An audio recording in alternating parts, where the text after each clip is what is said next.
Audio भी proper नहीं आ रहा था, एक बार पूछ के देखते हैं।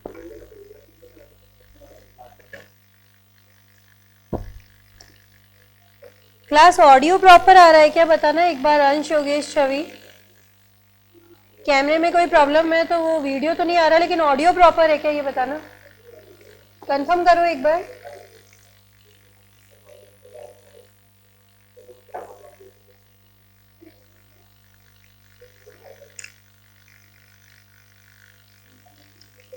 ऑडियो प्रॉपर आ रहा है क्या, बताओ बच्चों। अंश, योगेश, छवि, मोहित, एनीवन, आ रहा है? चलो फिर अपन तो स्टार्ट करेंगे भाई। रिस्पॉन्स नहीं देते बच्चे ये।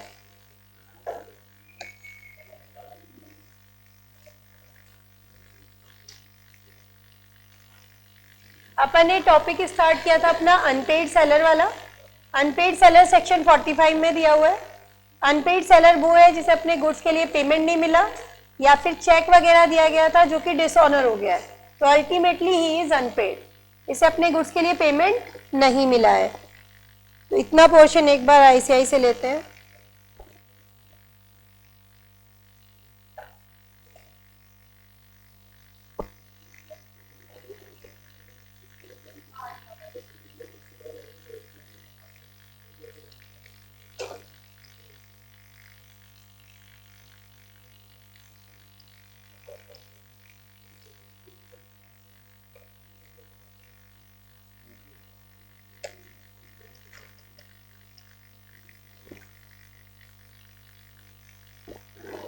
यूनिट नंबर 4 स्टार्ट कर रहे हैं, अनपेड सेलर।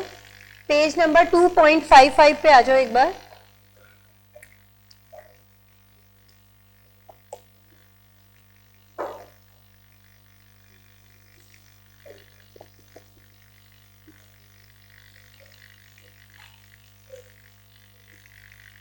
सेक्शन नंबर 45 क्या बताता है?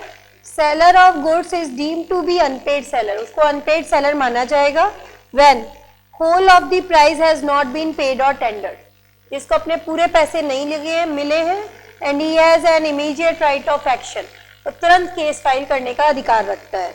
या फिर बिल ऑफ एक्सचेंज या निगोशिएबल इंस्ट्रूमेंट दिया गया था as a conditional payment, condition जो है it is not fulfilled and instrument is dishonoured.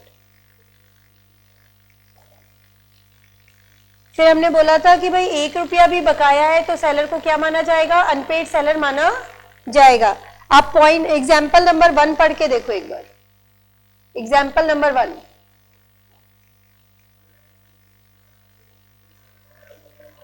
50,000 में से 40,000 का पेमेंट हुआ है, seller is still unpaid seller.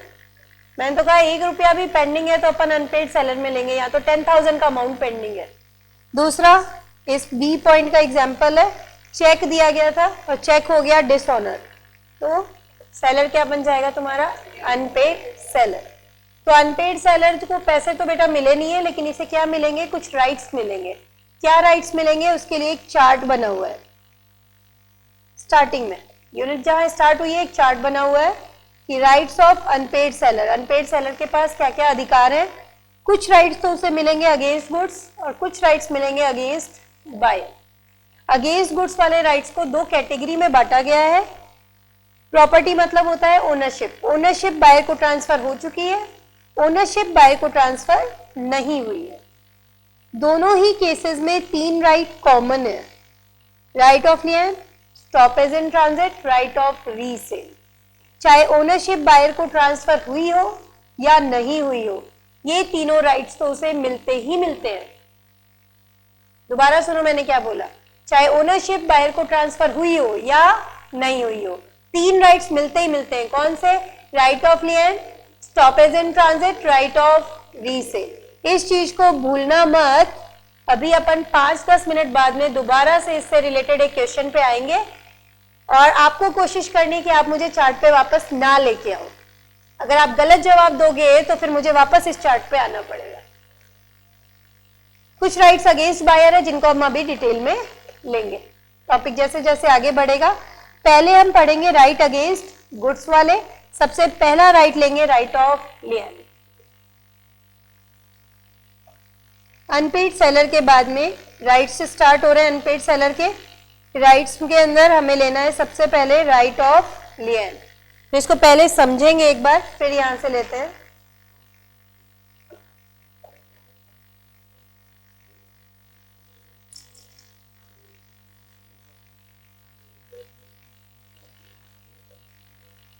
Right of lien section number है 47 से 49।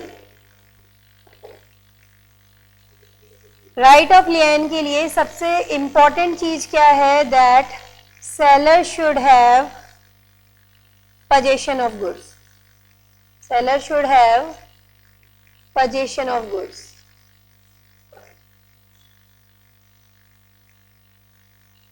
किसी भी तरीके से अगर गुड्स का पोजीशन सेलर के हाथ से चला गया तो ये राइट ऑटोमेटिकली खत्म हो जाएगा, टर्मिनेट हो जाएगा। इंपॉर्टेंट चीज क्या है, यहां पर सेलर के पास पोजीशन होना चाहिए।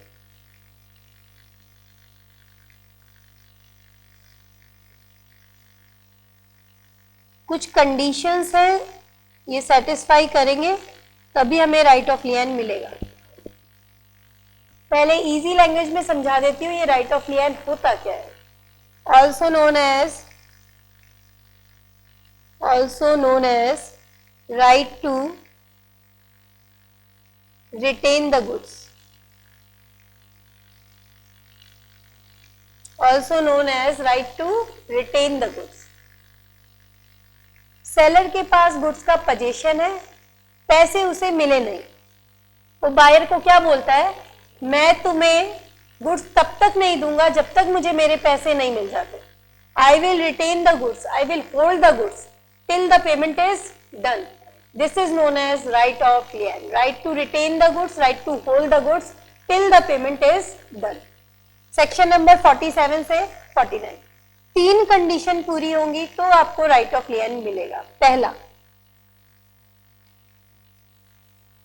Goods are sold without stipulation of credit.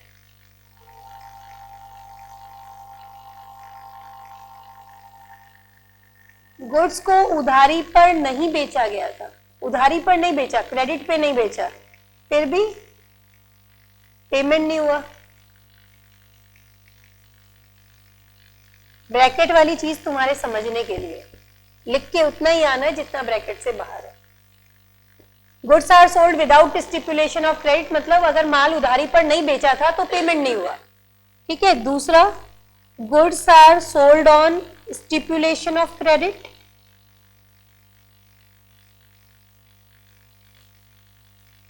Stipulation मतलब है कंडीशन, गुड्स को उधारी की शर्त पर बेचा गया था, क्रेडिट पीरियड एक्सपायर्ड, उधारी का समय बीत चुका है, still the payment is not done, फिर भी पैसे नहीं दिए। ये फर्स्ट और सेकंड पॉइंट कंडीशंस का मिला के कहना क्या चाहते हैं कि सेलर होना चाहिए अनपेड सेलर। भाई नॉर्मली माल बेचा था तो पैसे नहीं मिले, और अगर उधारी पर बेचा था तो उधारी का समय बीत गया फिर भी पैसे नहीं मिले। दोनों पॉइंट मिला के क्या कहना चाहते हैं, seller should be unpaid seller. तीसरा, बायर बिकम्स, ब्रैकेट में लिखना, मे और may not be insolvent. Buyer दिवालिया हो भी सकता है और नहीं भी। लिख के क्या आना है, बायर बिकम्स इंसॉल्वेंट, क्योंकि आगे जाके डिफरेंस पढ़ोगे तो नेक्स्ट वाले राइट में मस्ट भी इंसॉल्वेंट है, यहां पर है मे और मे नॉट बी इंसॉल्वेंट। तो मैंने आपको लिखवा दिया ये चीज यहां पर, बायर दिवालिया हो भी सकता है और नहीं भी। अगर इंसॉल्वेंट नहीं हो तो भी ये राइट मिलता है, ठीक है। क्या कंडीशन दी, अगर गुड्स को विदाउट स्टिपुलेशन ऑफ क्रेडिट बेचा गया है तो पेमेंट नहीं हुआ, गुड्स को स्टिपुलेशन ऑफ क्रेडिट पे बेचा था तो क्रेडिट पीरियड एक्सपायर हो गया, फिर भी पेमेंट नहीं हुआ, और बायर दिवालिया हो भी सकता है और नहीं भी। ये 3 यहाँ पर कंडीशंस याद करनी है अपन को। उसके बाद में आएगा टर्मिनेशन, कब हमारा ये राइट खत्म हो जाएगा, it will come to an end, termination. मैंने बताया था आपको कि इस राइट पे सबसे इंपॉर्टेंट चीज क्या है कि गुड्स का पोजीशन होना चाहिए सेलर के पास। किसी भी तरीके से अगर पोजीशन सेलर के हाथ से गया, ये राइट ऑटोमेटिकली खत्म हो जाएगा, है ना। तो पहला टर्मिनेशन का पॉइंट, बायर और his agent has taken delivery of goods. Buyer या उसके एजेंट ने गुड्स की डिलीवरी ले ली, इसका मतलब पोजीशन सेलर के हाथ से तो गया, बायर के पास आ गया ना पोजीशन, तो सेलर के हाथ से पोजीशन गया, राइट खत्म। ये राइट कब तक है, जब तक सेलर के पास पोजीशन है। गुड्स होंगे तभी तो होल्ड करके रखेगा, गुड्स ही नहीं है तो रोकेगा किसको। Secondly, goods are given to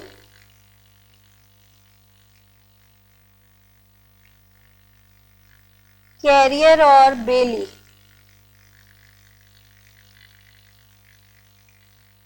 for transmission.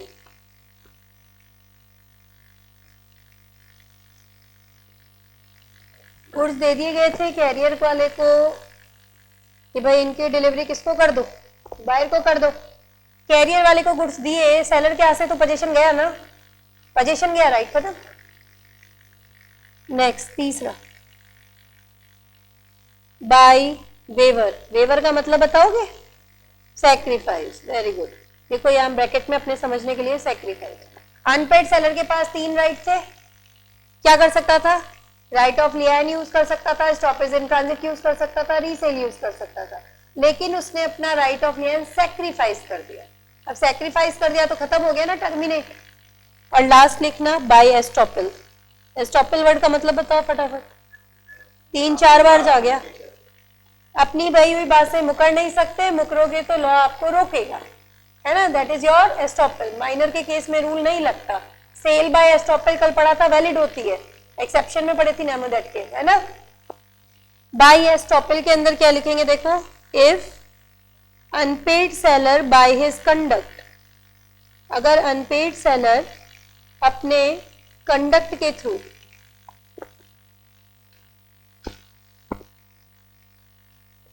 Makes the third party believe, outsider को विश्वास दिलाता है that he will not use right of lien. He will not use right of lien. Then this right gets terminated. खत्म हो जाए। Unpaid seller ने खुद ने आउटसाइडर को, थर्ड पार्टी को विश्वास दिलाया कि वो राइट ऑफ लियान नहीं यूज करेगा तो नहीं कर सकता। फॉर एग्जाम्पल, अगर अनपेड सेलर ने document of title of goods buyer के नाम से बना दिया, तो आउटसाइडर थर्ड पार्टी क्या समझेगी कि गुड्स किसके हैं, बायर के। अब वो राइट ऑफ लियान यूज नहीं कर सकता, क्योंकि बाय एस्टॉपल उसे रोका जाएगा। अगर उसके खुद के गुड्स थे तो उसे ओनरशिप के कागज बायर के नाम से नहीं बनाने चाहिए। अपने कंडक्ट के थ्रू आप बाहर वालों को विश्वास दिला रहे हो कि गुड्स किसके हैं, बायर के, तो अब आपका राइट ऑफ लियान टर्मिनेट, खत्म। समझ आई चीज की नहीं आई।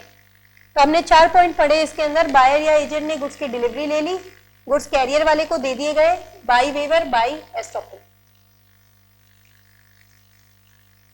नेक्स्ट डालना, एक एक्सेप्शन करके लिखते हैं इसके अंदर, एक्सेप्शन या फिर नोट भी डाल के लिख सकते हो।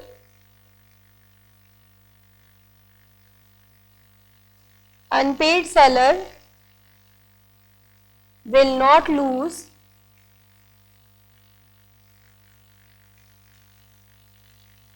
हिज राइट ऑफ लियन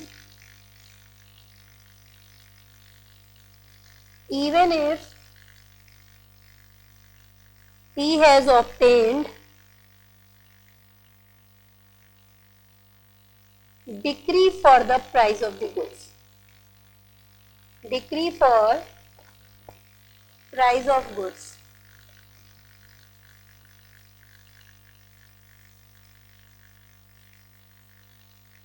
डिक्री का मतलब क्या होता है?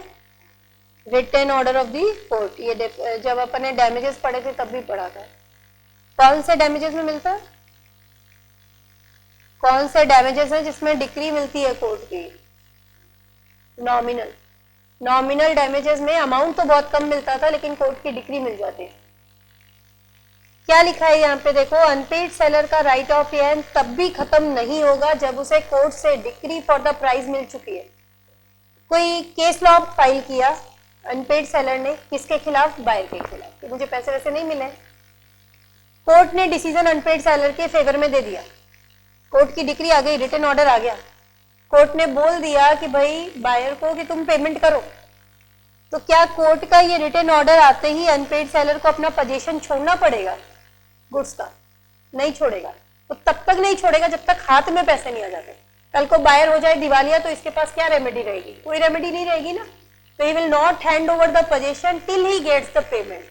कोई फर्क नहीं पड़ता, उसे कोर्ट का रिटन ऑर्डर मिल गया तो कोई बात नहीं, हाथ में पैसे नहीं आएंगे जब तक ये पोजीशन नहीं देगा। समझ आई चीज की नहीं है? बताओ। He can exercise this right even if he has obtained the decree for the price of the goods. ये चीजें बहुत इंपॉर्टेंट है जो अभी अभी टॉपिक पढ़ा है, theory point of view. Question अभी तक आया है वो सिर्फ क्या आया है? थ्योरेटिकल आया है और टोटल आता क्वेश्चन सीधे 7 मार्क्स का है। कैसे आता है वो भी मैं आपको बताती हूँ, फॉर्मेट क्या आएगा। तो एक बार बुक पे आ जाते हैं। राइट ऑफ रिटर्न 47 से 49 पे है। 47 के अंदर कंडीशन आएगी, 49 में टर्मिनेट होता है। क्या लिखा हुआ है देखो इसमें, मैं आपको इजी पोर्शन करवाती हूँ और बेस्ट वाला पोर्शन लेते हैं। अपन लेंगे यहां से, पहले तो एक बार ये बुक वाला पोर्शन ले लो। Exercise of right of return, page number पे आ जाओ 2.56 पे। जहां से जितना करा रही हूँ मोर देन इनफ है, एनालिसिस पार्ट से ले रहे हैं। 47, 48, 49 तीन सेक्शन है राइट ऑफ रिटर्न के। राइट ऑफ रिटर्न क्या है?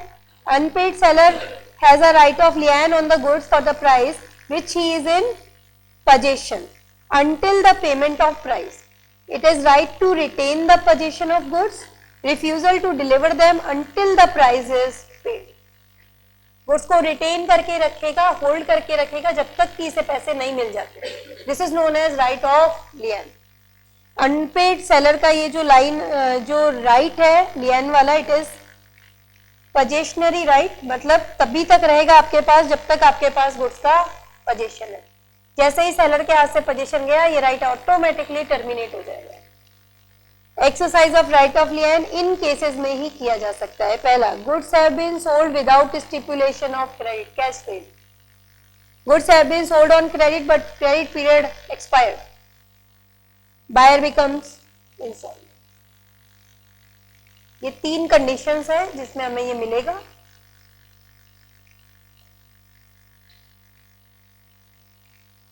यहां से लेना, सीधे आ जाओ इस पे, टर्मिनेशन ऑफ रिटर्न, कब ये राइट खत्म हो जाएगा। Unpaid seller will lose this right under following circumstances. पहला, he delivers the goods to carrier और bailee for purpose of transmission, possession गया, राइट खत्म। बायर और agent obtains the possession, that is possession गया, right खत्म। तीसरा, by waiver. चौथा, by estoppel. Seller ने अपने कंडक्ट के थ्रू थर्ड पार्टी को बिलीव दिलाया है कि राइट ऑफ रिटर्न एग्जिस्ट ही नहीं करता। बाय एस्टॉपल का एग्जाम्पल है तुम्हारा ये वाला, फोर्थ वाला, पढ़ो एक बार। ए ने कार बेची बी को 1 लाख में और रेलवे वाले को दे दिया for purpose of transmission. Railway receipt यानी डॉक्यूमेंट ऑफ टाइटल बना दिए बायर के नाम से। कोई भी बंदा डॉक्यूमेंट ऑफ टाइटल देखेगा तो क्या मानेगा? गुड्स किसके हैं? बी के। By estoppel the right of return of A will come to an end, क्योंकि उसने खुद ने अपने कंडक्ट के थ्रू सबको बिलीव दिलाया है कि गुड्स किसके हैं? अब बी के। समझ आई चीज? एक एक्सेप्शन दिया, unpaid seller having right of return does not lose his return by reason only that he has obtained the decree for the price of the goods. Court की डिक्री फॉर प्राइस मिल गई तो इसका मतलब ये नहीं कि ये राइट खत्म हो गया, तो तब तक पोजीशन हैंडओवर नहीं करेगा जब तक हाथ में पैसे नहीं आ जाए। क्लियर है क्या यहां तक, ये बताओ। अच्छा, क्वेश्चन कैसे पूछा जाएगा, फॉर्मेट देखो, आईसीआई की बैक साइड जाओ, डिस्क्रिप्टिव क्वेश्चन।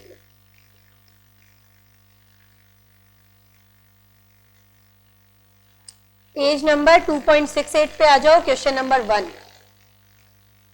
अगर ये क्वेश्चन आपके एग्जाम में आ जाए, हाईली स्कोरिंग क्वेश्चन है, थ्योरी क्वेश्चन होते हुए भी हाईली स्कोरिंग है, क्योंकि बहुत सारे पॉइंट्स है, एक क्वेश्चन में 4 क्वेश्चन छिपे हुए हैं।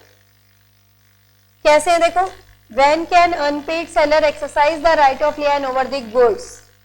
पहले बताना कि भाई पोजीशन होता है तो ये राइट यूज कर सकता है, पोजिशनरी राइट है। फिर देके आना 3 कंडीशन, कौन कौन सी। Goods are sold without stipulation of credit, goods are sold on stipulation of credit, credit period expired, buyer become insolvent. तो ये आंसर है पहले क्वेश्चन का।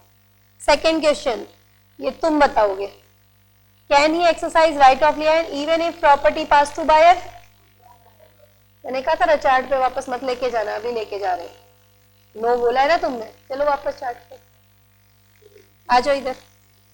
Property not pass to the buyer, अभी अभी इसने क्वेश्चन में यही बोला ना कि अगर प्रॉपर्टी बायर को ट्रांसफर नहीं हुई तो भी क्या राइट ऑफ लियन मिलेगा। द आंसर इज यस, मिलेगा, क्योंकि 3 राइट कॉमन थे। कौन से, right of लियन, stoppage in transit, right of resale. ठीक है, मिलेगा। अब वापस आ जाओ आंसर पार्ट पे। क्वेश्चन में यही तो पूछा था आपसे।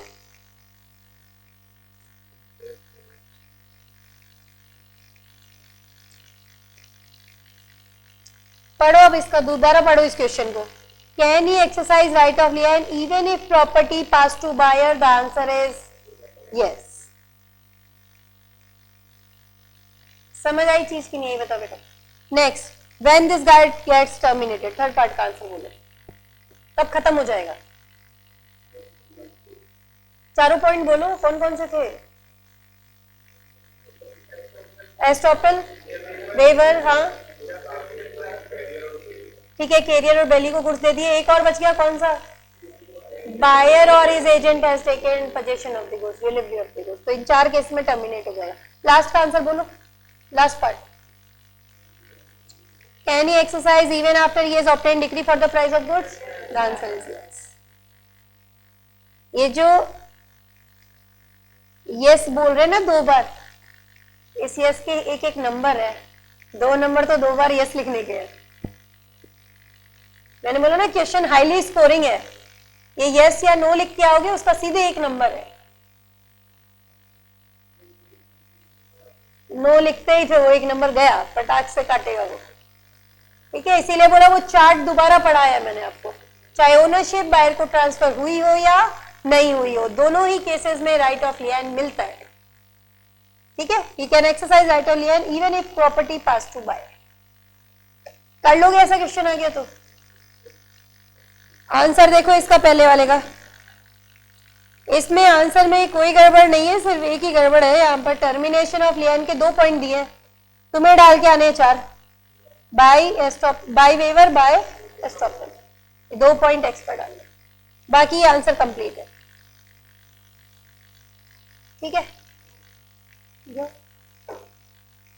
अब अपन स्टार्ट करेंगे इसका दूसरा राइट। ये हमारा कंप्लीट हुआ राइट ऑफ लियन। जितना पोर्शन जहां से करा रही हो ना, मोर देन सफिशिएंट है। राइट ऑफ लियन जितना वहां याद किया है उतना बहुत है।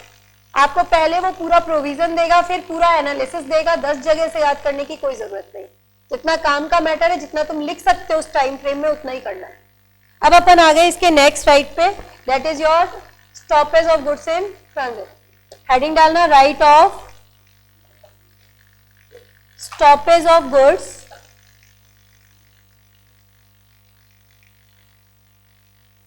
इन ट्रांजिट। सेक्शन नंबर 50 से 52, 47 से 49 में राइट ऑफ लियन था, 50 से 52 में कवर हो गया तुम्हारा ये stoppage in transit. Right of लियन में 2 चीजें बहुत इंपॉर्टेंट, एक चीज बहुत इंपॉर्टेंट थी कि पोजीशन होना चाहिए सेलर के पास, राइट ऑफ लियन में था ना। यहाँ पर 2 चीजें इंपॉर्टेंट है, क्या, एक तो पहला,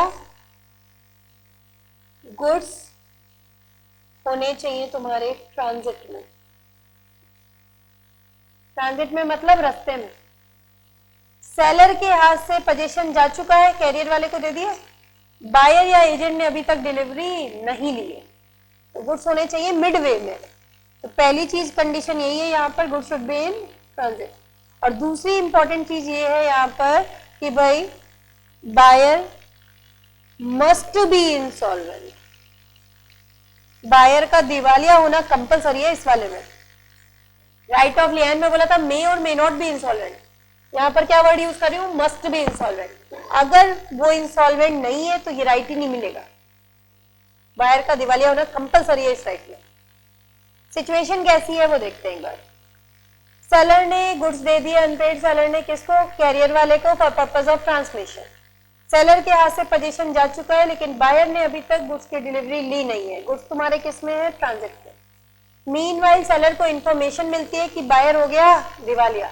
अब दिवालिये से तो कुछ मिलना नहीं है, तो ये क्या करेगा, या तो खुद जाके रास्ते से गुड्स को वापस ले आएगा या फिर कैरियर वाले को फोन करेगा और क्या बोलेगा कि तुम रास्ते से ही गुड्स को वापस ले आओ। This is known as right of stoppage of goods in transit. Goods को रास्ते में रोकने का राइट। लिखना also known as right to regain possession. Right of lien था राइट टू रिटेन पोजीशन, ये है राइट टू रीगेन पोजीशन। भाई एक बार कैरियर वाले को गुड्स दिए तो सेलर के हाथ से पोजीशन चला गया, अब वो उसे दोबारा से हासिल कर रहा है, इसीलिए इसे बोलते हैं right to regain the possession. ठीक है, ये समझ में आया इसके बारे में यहां तक। तो अब इतना पोर्शन एक बार अपन लेते हैं पहले बुक से अपनी। देखो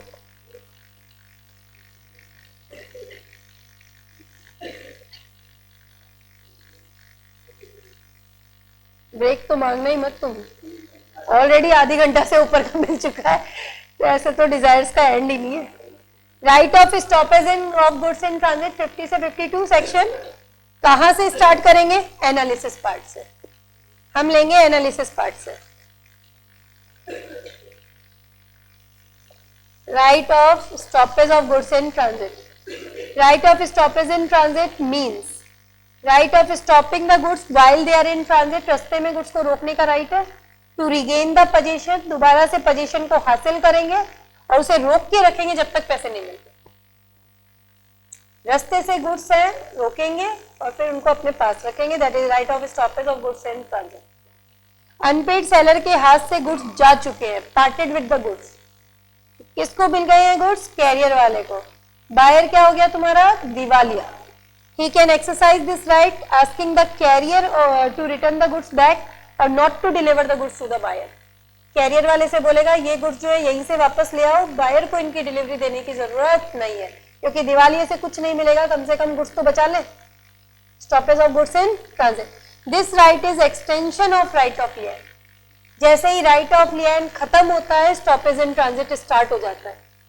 कैसे, पोजीशन सेलर के हाथ से गया कैरियर वाले को, राइट ऑफ लिएन खत्म, टर्मिनेशन, और ये अपना स्टॉपेज इन ट्रांजिट स्टार्ट हो गया।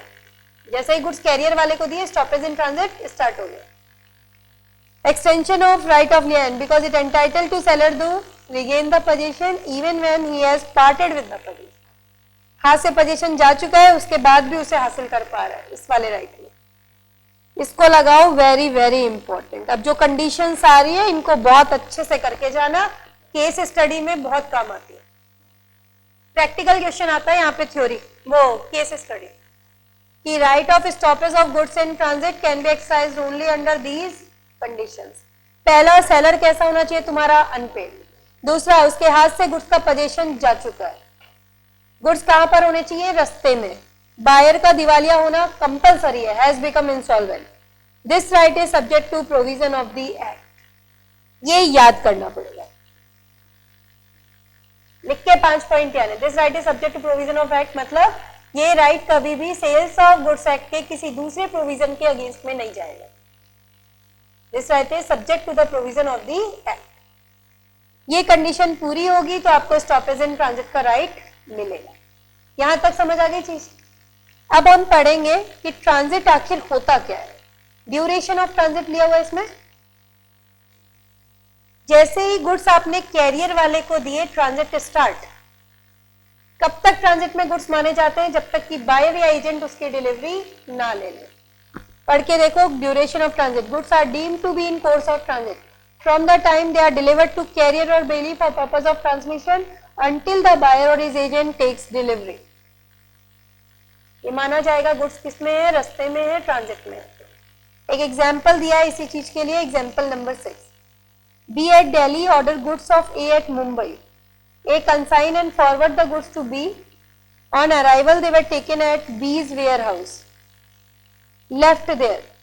B refuses to take these goods. मतलब बायर ने ये गुड्स लेने से मना कर दिया, stops the payment।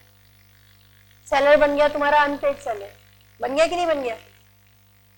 ये गुड्स अभी भी ट्रांजिट में है कि नहीं? बताओ, बायर या एजेंट ने अभी तक डिलीवरी नहीं ली है, ठीक है। Goods are in transit, unpaid seller can take them back, वापस ला सकते हैं। सिर्फ ये बताने के लिए कि ट्रांजिट क्या होता है, ये एग्जाम्पल डाला गया है। ना तो आपको एग्जाम्पल याद रखना है, ना आपको ये एग्जाम्पल लिखना है। मैंने सिर्फ बता दिया ट्रांजिट होती क्या है। कैरियर वाले को गुड्स दिया, ट्रांजिट स्टार्ट। जब तक बायर और एजेंट डिलीवरी नहीं लेता तब तक माना जाता है गुड्स किसमें है? रास्ते में, ट्रांजिट में।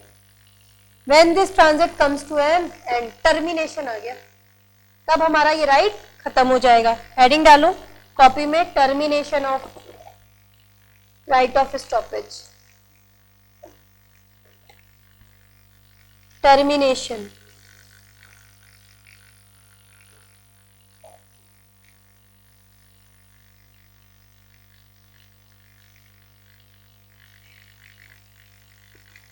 कब आपका ये राइट खत्म हो जाएगा?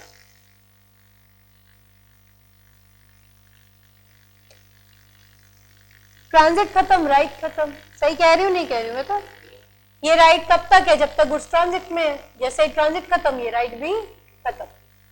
पहला इसका पॉइंट लिखेंगे टर्मिनेशन का। बायर और his agent has taken delivery of goods. Buyer या एजेंट ने गुड्स की डिलीवरी ले ली, तो गुड्स की डिलीवरी बायर या एजेंट को हो गई, मतलब ट्रांजिट खत्म। ट्रांजिट खत्म तो राइट खत्म।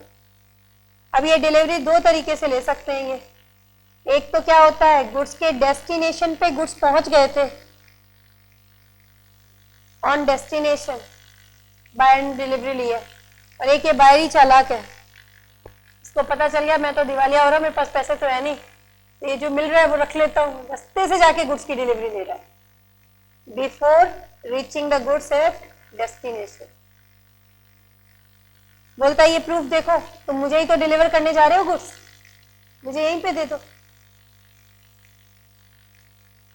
ठीक है ना। एक तो अराइवल पे ले और एक वहां पहुंचे उससे पहले ही गुड्स की डिलीवरी ले ले। दोनों ही केसेस में राइट खत्म हो जाएगा। सेकेंड, कैरियर और बेली acknowledges buyer that they are holding goods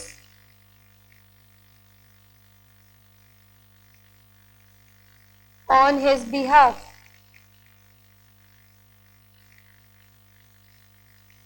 career वाला एजेंट है भाई,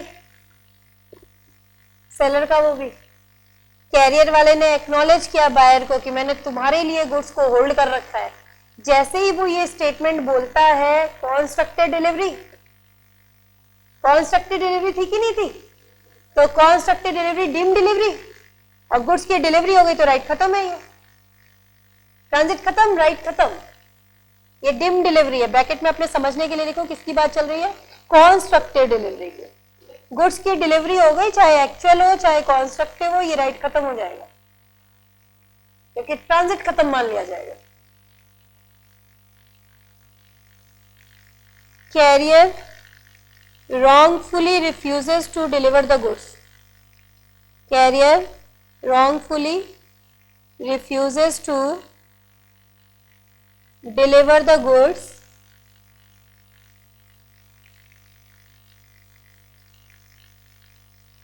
to buyer। कैरियर वाला गलत तरीके से गुड्स की डिलीवरी बायर को देने से मना कर रहा है। कैरियर वाला किसका एजेंट है? सेलर का। भाई अगर कैरियर वाला सेलर का एजेंट नहीं होता तो उसके पास, सेलर के पास इसकी डिटेल ही नहीं होती, और डिटेल ही नहीं होती तो किसको फोन करके बोलता कि रास्ते से गुड्स को वापस ले आओ? भाई जब तुम्हारा होगा कैरियर वाला तभी तो तुम रास्ते से गुड्स को रोक पाओगे। या कैरियर वाला किसका एजेंट है? सेलर का। और गलती कौन कर रहा है? एजेंट, कैरियर वाला। लैंग्वेज से समझना पड़ेगा, सिर्फ एक थ्योरेटिकल पॉइंट है। थर्ड वाला पॉइंट कभी प्रैक्टिकली नहीं लगता। कैसे बनाया है वो मैं बता रही हूँ। एजेंट गलती करता है, भुगतता है प्रिंसिपल। कैरियर वाला किसका एजेंट है? सेलर का।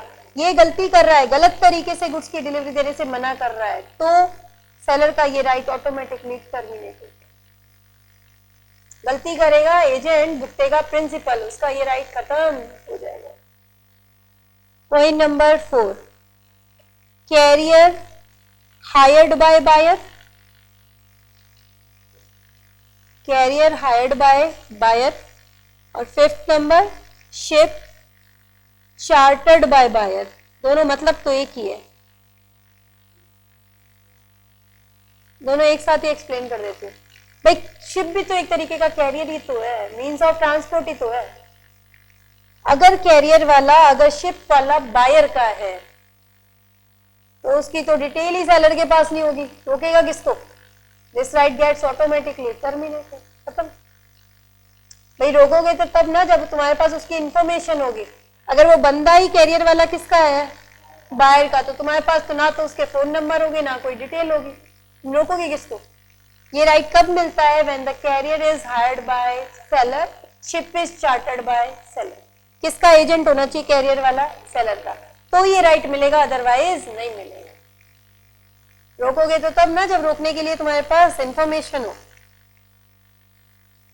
एक पॉइंट और आ रहा है, point number 6, if part delivery of goods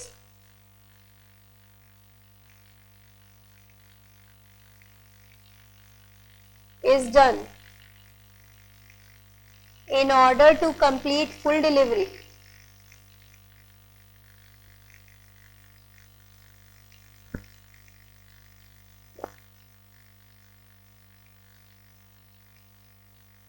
transit will come to an end. Transit will come to an end for remaining goods also.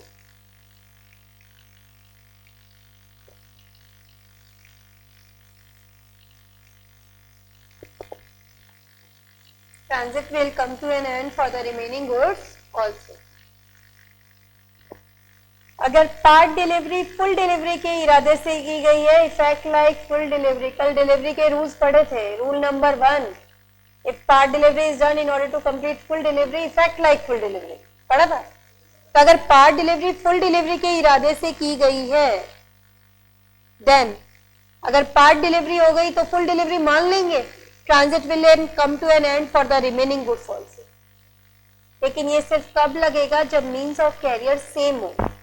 जैसे आपने एक शिप के थ्रू सामान भेजा बेटा, उस शिप पे पूरा सामान नहीं आ पाया तो आपने उसके पीछे दूसरे शिप के अंदर आपने सामान भेजा है।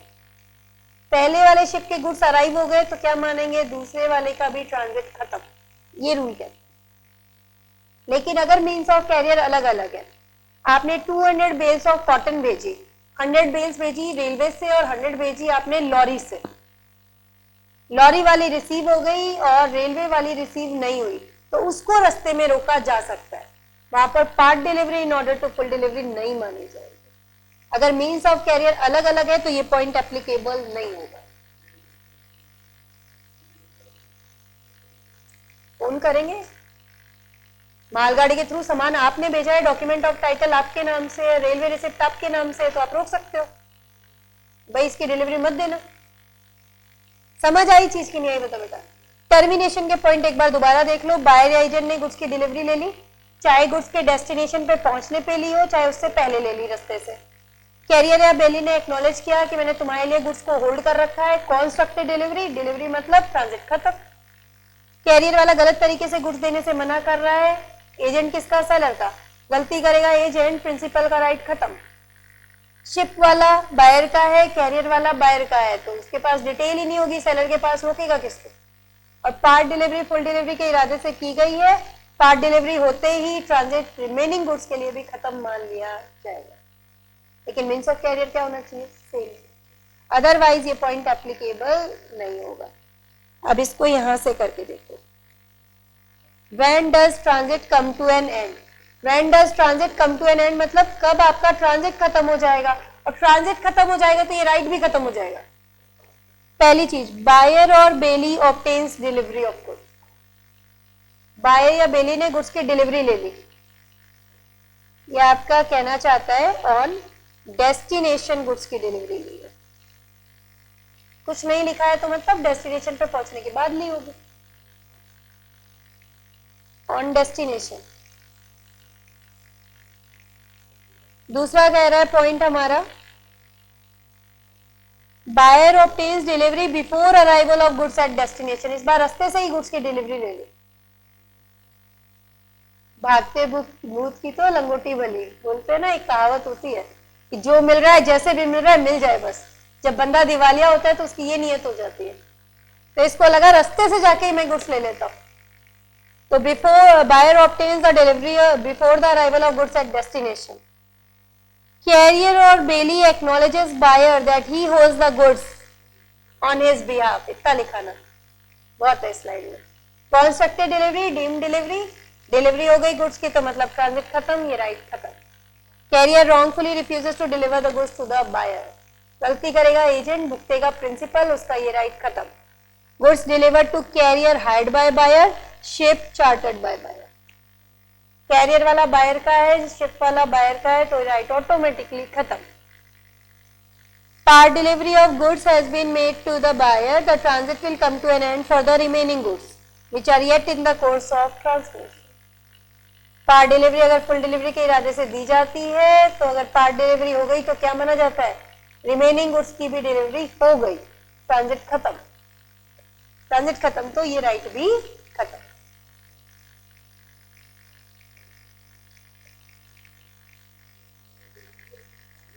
राइट का ब्रेक दे दो,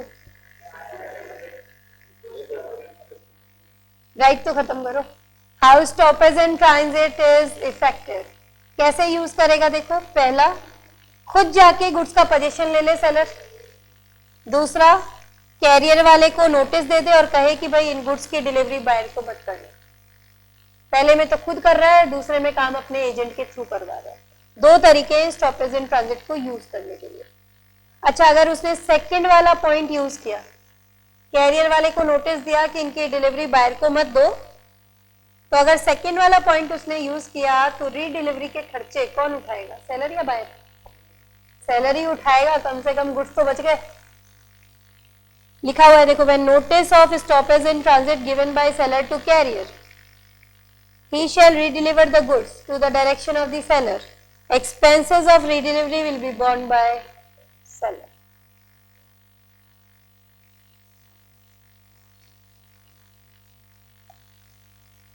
डिफरेंसेस आ रहे हैं between right of lien and stoppage in transit. दोनों हमने पढ़ लिए, राइट ऑफ लियान भी पढ़ा और स्टॉपेज इन ट्रांजिट भी पढ़ा।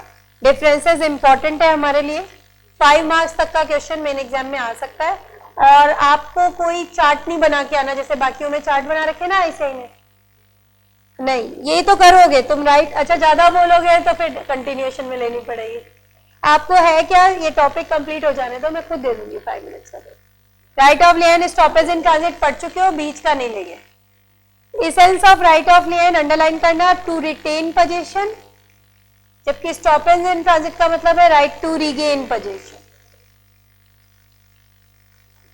सेलर के पास गुड्स का पोजीशन होना चाहिए, राइट ऑफ लियान में जरूरी चीज है। स्टॉपेज इन ट्रांजिट में क्या जरूरी है कि सेलर के हाथ से पोजीशन जा चुका है।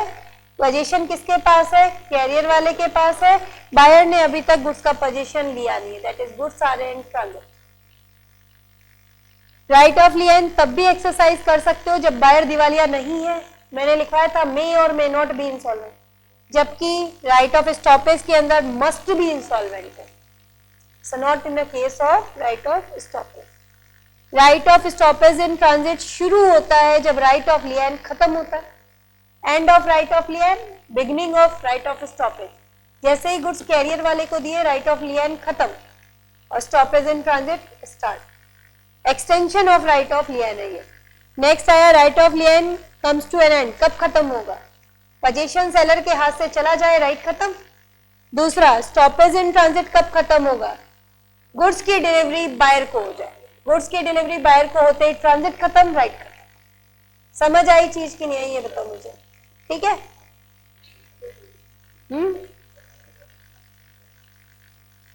मैंने बोला मैं खुद दे दूंगी, टॉपिक खत्म होने दो, लेकिन मेरा टॉपिक बीच में नहीं छोड़ूंगी। न्यू सेक्शन जो है वो ले लेंगे बाद में। अभी तुमने जो किया है उसका क्वेश्चन है ये वाला, थर्ड वाला। अभी सेम इसी तरीके का एग्जांपल मैंने आपको दिया था। Ram sells 200 bales of cloth to Shyam. 100 bales उसने भेजे हैं लॉरी से और 100 भेजे हैं रेलवे से।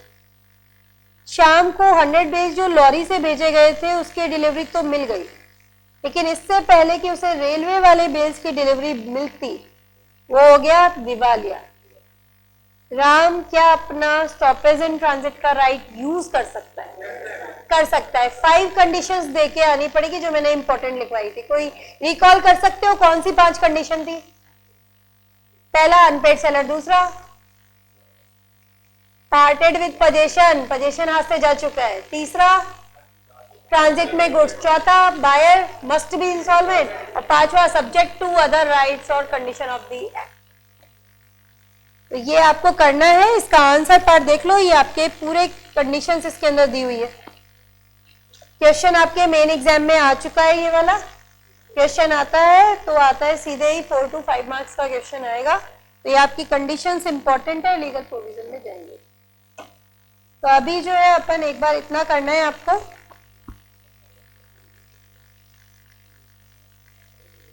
तो अपन थोड़ी देर का ब्रेक लेते हैं, फिर अपन इसे कंटिन्यू करेंगे। 5 मिनट्स का ब्रेक लेते हैं एक बार।